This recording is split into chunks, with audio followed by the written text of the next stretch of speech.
Мечети снести, веру в Аллаха запретить, а всех несогласных отправить в лагеря. Репрессионная политика Китая по отношению к мусульманам распространилась на всю страну. Если раньше гонениям подвергались в основном уйгуры, проживающие в провинции Синьцзянь, то теперь власти Китая нашли новую жертву – хуэй. Это вторая по численности мусульманская народность КНР.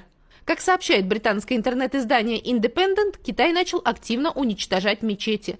Разрушению подверглись исламские религиозные сооружения в провинциях Хэнань, Ганьсу, а также Нинься-Хуэйском автономном районе. Взорваны купола и минареты в деревне близ города Линься, который называют маленькой Меккой Китая. Кроме того, власти активно закрывают мечети в соседних провинциях и вводят запрет на призыв к молитве.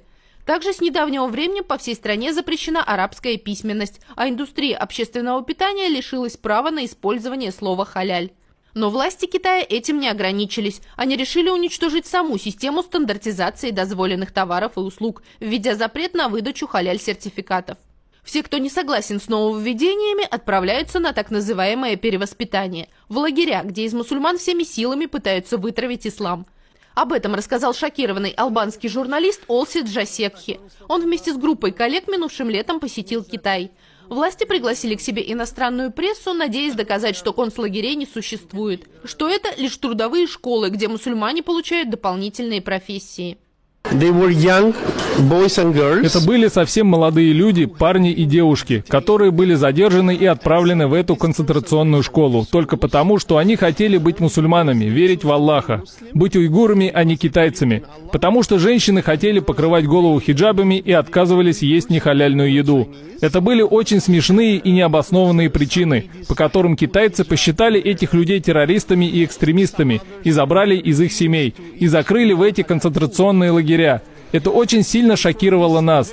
Власти Китая хотели через нас рассказать миру, что это не концентрационные лагеря, а колледжи для профессионального обучения.